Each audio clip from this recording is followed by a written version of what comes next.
Morning, everybody. Daniel Sherman here. I got my "It's Never Too Late to Litigate" shirt on.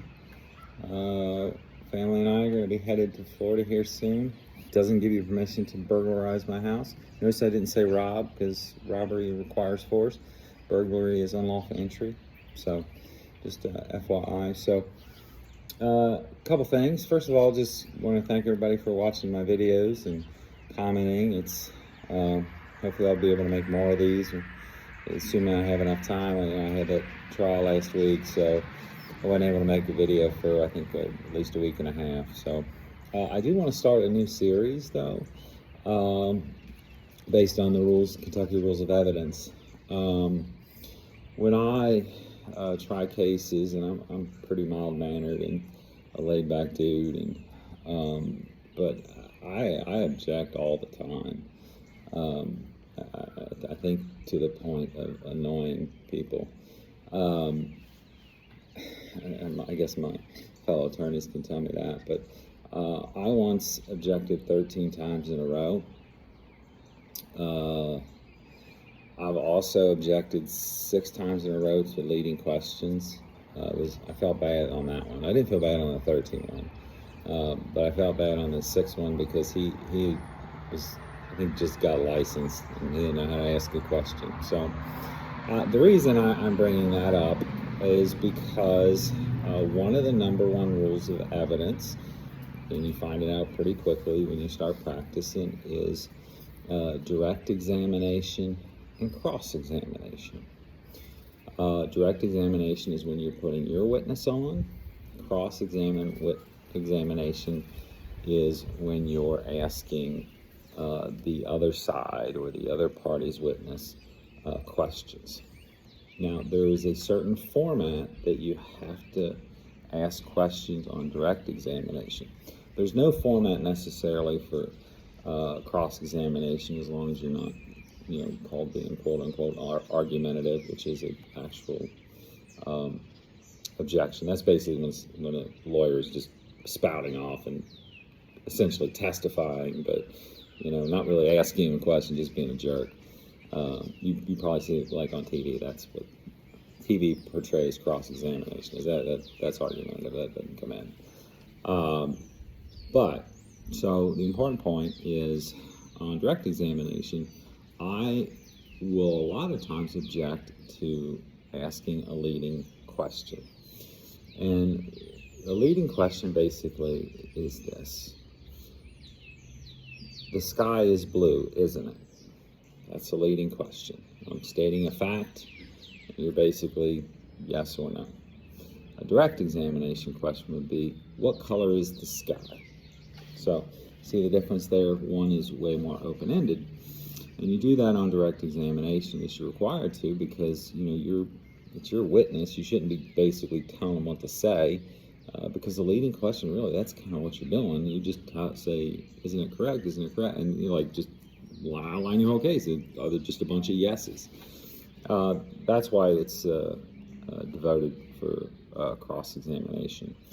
And I was always told, and I don't think it's accurate because there are some times when you don't, but most of the questions you ask in cross-examination should be leading questions. And the reason is because you should know the answer as a lawyer. You should have done enough preparation. You should know your case enough that you are just simply giving answers and they are saying yes or no. That's it. So that is what cross-examination is. That's what a leading question is. That's what direct examination is. Now, there are times on direct examination when you are allowed to lead the witness. Those are going to be when the witness is adverse to you or considered a hostile witness.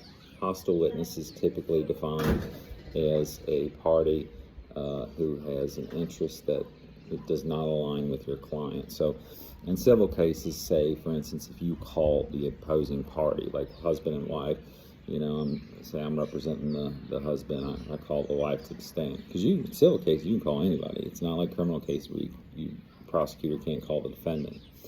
And so just because you call them as a witness, doesn't mean you cannot do leading questions during actually technically your direct examination.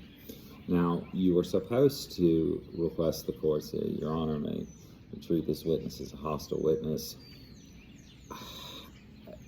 I've only seen it a couple times, really, and one where it was more appropriate. We had a criminal trial, and the alleged victim had walked back her statement, said, well, no, it didn't happen. And the prosecutor had, called her as a witness. And so, she was a hostile witness, and that was appropriate to designate her as a hostile witness, even though it was her as a witness. So that's kind of the way direct, cross, hostile witness, everything works. And I'm doing that first because that is the most common objection that you'll see. And the reason is because it's sometimes when we do these cases, especially civil cases, I'm a little bit more, I don't want to say tuned in, but I'm a little, I don't even say thorough, but I'm less lenient in criminal cases. In civil cases, sometimes it's just like, I just want to get through this. These people have been married, I don't care if you ask them leading questions, where they work, and, how many kids they have, and all that. Just, let's get through it. We'll save ourselves a whole lot of time. And so that's okay. But there are, especially in important points, you do want to object to leading questions. I guess a real lawyer would object to every single one, but who's got that kind of time? If it's not important, just let the person, get through it.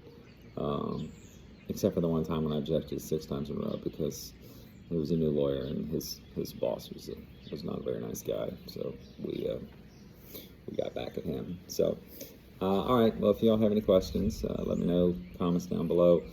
I'll try to do some more of these evidence, on hearsay, best evidence, rule, authentication,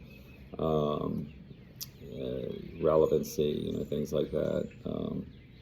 So there's a lot of rules, so we can go through a lot of them. So hope you all have a good spring break. If I may do a video by the beach, maybe, depending on the weather. So y'all have a good one, and it's beautiful weather out. Every time I leave for fall break or spring break, it's perfect weather here.